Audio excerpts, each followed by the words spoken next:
Assalamualaikum warahmatullahi wabarakatuh.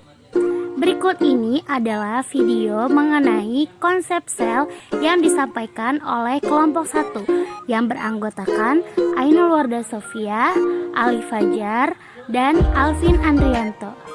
Silakan disimak. Yang pertama ada sejarah sel. Pada tahun 1675 sampai 1679, ilmuwan Italia Marcello Malpighi menjabarkan unit penyusun tumbuhan yang disebut dengan ultraise atau kantong kecil. Menurut pengamatannya, setiap rongga tersebut berisi cairan dan dikelilingi oleh dinding yang kokoh. Nehemiah Grew dari Inggris juga menjabarkan sel tumbuhan dalam tulisannya yang diterbitkan pada tahun 1682, dan ia berhasil mengamati banyak sekali struktur hijau kecil di dalam sel-sel daun tumbuhan yang disebut kloroplas. Orang yang pertama kali menyebutkan istilah sel, yaitu seluler, adalah Robert Hooke pada tahun 1635 sampai dengan 1703. Dia mengamati sayatan gabus tutup botol atau quarkus saber, merupakan sel mati yang tidak memiliki isi sel. Lalu ada sel. Sel merupakan unit struktural terkecil dari organisme hidup. Sel dikelilingi oleh selaput atau membran sel yang di dalamnya terdapat cairan atau protoplasma atau matriks dan bentuk-bentuk subseluler. Organel sel yang juga dikelilingi membran. Protoplasma terdiri dari plasma sel atau sitoplasma dan inti sel atau nukleus. Di dalam inti sel terdapat plasma inti atau nukleoplasma. Struktur sel. Setiap organisme tersusun atas salah satu dari dua jenis yang secara struktur berbeda, sel prokariotik atau sel eukariotik. Kedua jenis sel ini dibedakan berdasarkan posisi DNA di dalam sel. Sebagian besar DNA pada eukariotik terselubung membran organel yang disebut nukleus atau inti sel, sedangkan prokariotik tidak memiliki nukleus. Sel prokariotik atau sel prokariota umumnya memiliki satu molekul DNA dengan struktur lingkar yang terkonsentrasi pada nukleoid. Selain itu, prokariota seringkali juga memiliki bahan genetik tambahan yang disebut plasmid yang juga berstruktur DNA lingkar. Kebanyakan prokariota merupakan organisme uniseluler dengan sel berukuran kecil, yaitu berdiameter 0,7 sampai 2,0 mikrometer dan volumenya sekitar 1 mikrometer. Hampir semua sel prokariotik memiliki selubung sel di luar membran selnya. Prokariota juga memiliki sejumlah protein struktural yang disebut sitoskeleton yang pada mulanya dianggap hanya ada pada eukariota. Selanjutnya adalah sel eukariotik. Sel eukariotik atau sel eukariota berasal dari bahasa Yunani eu yang artinya sebenarnya dan kryon.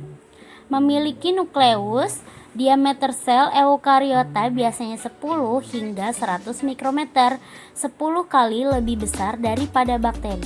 Baik sel tumbuhan maupun sejumlah eukariota uniseluler memiliki satu atau lebih vakuola, yaitu organel tempat menyimpan nutrien dan limbah serta tempat terjadinya sejumlah reaksi penguraian. Sitoplasma eukariota adalah daerah di antara nukleus dan membran sel. Sitoplasma ini terdiri dari medium semi cair yang disebut sitosol, yang di dalamnya terdapat organel-organel dengan bentuk dan fungsi terspesialisasi serta sebagian besar tidak dimiliki prokariota. Sel memiliki beberapa fungsi. Yang pertama adalah metabolisme. Metabolisme yang terjadi di dalam sel dapat berupa reaksi katabolik yaitu perombakan senyawa kimia untuk menghasilkan energi maupun untuk dijadikan bahan pembentukan senyawa lain, dan reaksi anabolik, yaitu reaksi penyusunan komponen sel. Salah satu proses katabolik yang merombak molekul makanan untuk menghasilkan energi di dalam sel ialah respirasi seluler yang sebagian besar berlangsung di dalam mitokondria eukariota atau sitosol. Metabolisme meliputi proses sintesis atau anabolisme dan proses penguraian atau katabolisme. Keduanya memiliki sifat yang berlawanan. Anabolisme merupakan reaksi penyusunan senyawa kompleks dari senyawa-senyawa sederhana, sedangkan katabolisme merupakan reaksi perombakan atau pemecahan senyawa kompleks menjadi senyawa sederhana. Dalam prosesnya, anabolisme memerlukan energi, sedangkan katabolisme akan menghasilkan energi. Dalam kehidupan sehari-hari, anabolisme dapat dicontohkan pada proses pembentukan glukosa oleh tumbuhan melalui proses fotosintesis. Sedangkan katabolisme, contohnya adalah proses respirasi. Komunikasi sel merupakan kemampuan sel untuk berkomunikasi, yaitu menerima dan mengirimkan sinyal dari dan kepada sel lain, menentukan interaksi antar organisme uniseluler, serta mengatur fungsi dan perkembangan tubuh organisme multiseluler. Misalnya, bakteri berkomunikasi satu sama lain dalam proses quorum sensing atau penghindaran quorum untuk menentukan apakah jumlah mereka sudah cukup sebelum membentuk biofilm. Sementara sel-sel dalam embrio hewan berkomunikasi untuk koordinasi proses diferensiasi menjadi berbagai jenis sel. Untuk lebih jelasnya, mari simak video berikut ini. Kenapa sel perlu berkomunikasi?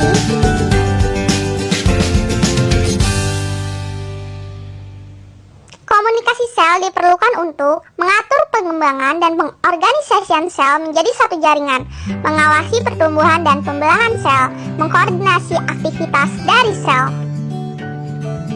Lalu, bagaimana cara sel berkomunikasi?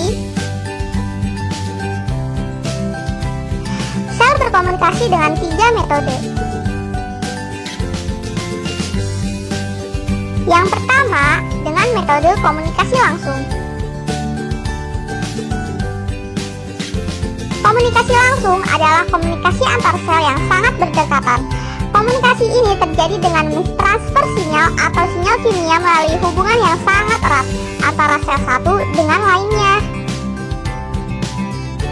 Yang kedua, komunikasi lokal. Komunikasi lokal adalah komunikasi yang terjadi melalui zat kimia yang dilepaskan ke cairan ekstrasel untuk berkomunikasi dengan sel lain yang berdekatan atau sel itu sendiri. Dan yang terakhir, komunikasi jarak jauh. Komunikasi jarak jauh adalah komunikasi antar sel yang mempunyai jarak cukup jauh. Komunikasi ini berlangsung melalui sinyal listrik yang dihantarkan sel saraf atau dengan sinyal kimia yang dialirkan melalui darah. Selain itu, ada 3 tahapan dalam proses komunikasi sel. 1. Penerimaan. Molekul sinyal berikatan oleh reseptor yang ada di permukaan sel. 2. Transduksi. Mengubah molekul sinyal yang berikatan dengan reseptor menjadi respons seluler spesifik. 3. Respon. Respons seluler spesifik teraktifkan. Contoh, proses glikolisis. Seperti di bawah ini, proses 3 tahapan komunikasi sel yang sudah dijelaskan.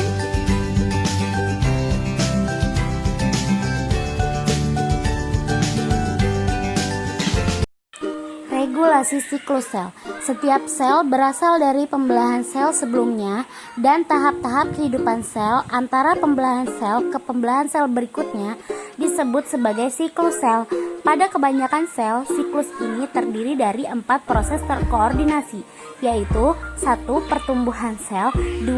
Replikasi DNA, 3. Pemisahan DNA yang sudah digandakan ke 2 calon sel anakan, dan terakhir adalah pembelahan sel. Untuk memahami lebih jelas tentang regulasi siklus sel, mari kita simak video berikut ini. Mekanisme regulasi sel. Sebagai unit terkecil kehidupan, sebuah sel tentu memiliki kemampuan dalam mengatur segala macam proses yang ada pada sel itu sendiri. Misalkan bagaimana proses sebuah sel mengatur dirinya sendiri dari tingkat DNA kemudian memutuskan untuk membuat sebuah enzim. Tentu ada beberapa mekanisme langkah yang harus ditempuh sel tersebut. Pertama tentu sebelumnya ada sinyal datang yang masuk ke dalam sel. Akibat adanya sinyal itu, gen atau DNA dalam inti sel akan diaktifasi. Kemudian setelah diaktifasi muncul serangkaian proses sehingga terbentuklah suatu protein enzim. Tentu sel juga harus tahu seberapa banyak protein ini diproduksi. Tidak lupa pula bahwa sel juga harus mengatur bagaimana enzim ini diaktifasi atau bahkan sebaliknya dideaktifasi kemudian dihancurkan. Nah, semua proses di atas memerlukan regulasi atau pengaturan. Ternyata proses regulasi atau pengaturan ini dijalankan melalui mekanisme kimiawi. Dua mekanisme utama adalah proses regulasi ini, yaitu fosforilisasi serta defosforilisasi dan proteolisis.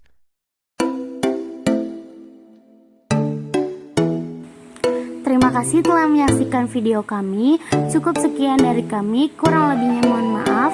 Wassalamualaikum warahmatullahi wabarakatuh.